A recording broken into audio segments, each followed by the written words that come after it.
right now, we have the audio of the person calling in that apparent fake report to David's parents' home. And as we think about, is David being targeted? Is someone framing or harassing him? Was this person hiding their voice on the call? Let's find out when we bring on a forensic audio expert. Welcome to Sidebar, presented by Law and Crime. I'm Jesse Weber. Okay, so we're exploring another strange, weird aspect of this whole investigation into the death of 14-year-old Celeste Rivas Hernandez. As we know, her body was found in the trunk of a car out in L.A. that was registered to viral singer 20-year-old David. Her decomposed body was found in this car that was towed to a Hollywood tow yard. And as we have covered extensively, right now there are no arrests, there are no named or identified suspects or persons of interest. And as law enforcement try to understand what happened to this girl, what were her movements, what exactly was her connection to David, was she killed or simply placed in the Tesla after her death, how long was she in the car, who put her there, all of that. One interesting question that has come out is, has David been targeted? Is he being set up? Is he being framed? And there is this recent alleged swatting incident at his parents' house in Texas. You wonder, is that connected to the Celeste investigation in some way? Well, right now, we have important audio, a 911 phone call to play for you. So, as we previously reported on an episode of Sidebar, TMZ obtained police body cam footage, and this is from days after Celeste's body was found in that Tesla, and they show up to David's Hempstead, Texas family home. So we're talking September 18th. This is after Celeste was ID'd. Now, the Texas officers, they respond to this home because there's a report of gunfire. When officers arrive at David's parents' home, the parents appear to be shocked, confused, scared. No idea who would do this. You know, calling police to their property for a fake crime, that's a serious matter. That's a serious allegation. Well, we have a new update in this. So TMZ has released the audio of that 911 phone call that started all of this. And it kind of sounds like the voice is distorted, maybe someone using a voice changer. We're going to play the audio for you. We're going to try to see if someone is masking their identity. Makes you wonder who could have done this. Is it connected to Celeste? And by the way, no arrests in connection with this call either. So we thought we'd do something different, all right? We thought, why not bring on a forensic audio and video analyst to take a listen to this call, okay? So let's welcome on to Sidebar Jennifer Owen, president of Owen Forensic Services. Thank you so much for taking the time. Real quick, tell everybody what you do so everybody knows your expertise in this field. Okay, well, my day-to-day differs because I do forensic audio and video. But basically, I have my hands in anything that is recorded. And in this day and age, that's almost everything.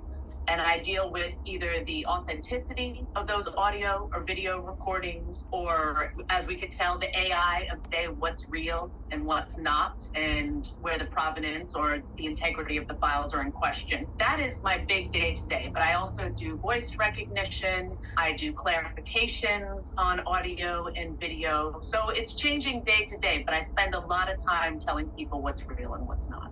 Do you know what I call this? I call this the perfect guest for what we're about to do. So, Jennifer, thank you. Let me real quick, I'm going to play the full call, and then we're going to break it down. Waller County Sheriff's Office is Amber. Hello? Hello? Yeah, Waller County Sheriff's Office. Hello, I need help. Okay, what's going on? Where are you at? My address is... Okay, what's going on? I heard, some, gunshots. Okay. How close to your residence were they? They were, right outside my house, and I think someone's dead. Okay, what's your name? Say it again? What's your name? Okay, what's a good phone number for you, sir? Okay, and why do you believe that somebody's dead? I just heard, a loud scream, and there was, gunshots. Oh, okay. After shots. Whoever made this phone call know more than what they saying. It's one thing to call in and report that you heard gunshots, but it's another thing to report the gunshots and then say that you think someone's dead. Just because you hear gunshots, you don't think of someone being killed necessarily. Just someone could be being stupid, shooting a firearm up in the air. But to say that someone that you think they did, whoever made this phone call no more than what they letting on to. Okay, but you haven't saw or heard anything else after that? I heard a scream. Was it a male or a female scream, do you think? It was like a female. Female? Okay, we're going to go ahead and get deputies headed out that way. Just confirming you're at... Yes. Okay, I'm going to get them sent that way, okay? Okay, thank you. You're welcome. Bye-bye. All right, Jennifer, let's start here. Is someone concealing their voice in this 911 call? Absolutely. Okay, Absolutely. and how do you know what are I could be wrong, but it kind of sounds like David trying to disguise his voice straight up. they doing to mask their voice? Well, first and foremost, just listening to it as either a lay person or if you were a forensic audio analyst, it's the robotic inflection. That's the first tip right then and there where you're like, wait a second, what am I hearing? It's the irregular vibrato, it's the inflection, and then you're saying, well, you know, it could be the way it was recorded because there's also a lot of recording problems when it goes into something like this. So just from listening, you're like, wait a second, that's a red flag. We need to dig a little bit deeper into this. And that's when you come to me and say, hey, Jen, you know, can you check this out? What are we dealing with here? Is this signs of manipulation or any kind of harmonic distortion? Or is this just a recording issue and I'm thinking outside the box? So I take a listen to it, and it's a mismatch between what we usually hear when we're speaking with someone, even on a bad line or a bad recording. So let's go a little bit further. So then I'm going to ask you about the provenance or the integrity and, you know, the source recording of where we got this from. And that brings up an issue in your business because you're constantly investigating. The truth seekers, the truth tellers always come to me and say, hey, can I put this on the air and be absolutely sure about what I'm saying here? Mm-hmm. So that brings us to, all right, I've gotten a red flag because I listened to it. So let me ask the person who gave this to me about the integrity of the recording. Now, here's the problem. By the time it gets to us or the investigators or the truth seekers, as I call everybody, or anyone in forensics, it's been stepped on and touched by a million different hands. And it's been downloaded and uploaded, and it's been over here and encoded and transcoded and rewrapped and every which way but up.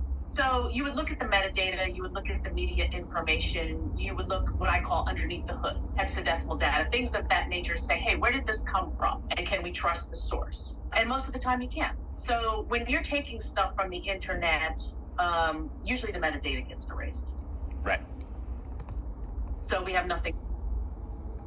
The money that David is dealing with, he's a multi-millionaire. And sometimes when people have that much money and at his age, I could see those kids indulging in drug usage. And maybe that's how she passed away. He panicked and did some dumb shit, put her in the trunk instead of calling the police. But then you got to think about this 911 call.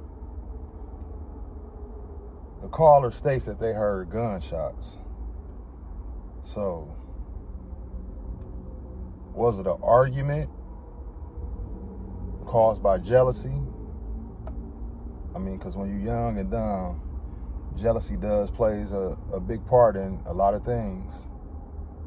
Maybe that could be a possibility. Maybe she was talking to another boy. David found out about it. Maybe he was extremely jealous. Thing to work with. So then we got to dig a little deeper. Obviously, this is a story that we wanted to bring to you. And the reason we can do that is because not only of the amazing support that... You know what makes that more of a plausible situation of him being jealous, and maybe it was another young man involved in the situation? For the simple fact that the young lady who lost her life, from the time she was 13 or 14, her parents said they had been dealing with issues of her running away. So my point, I don't think this young lady was the type that you really could tell what to do.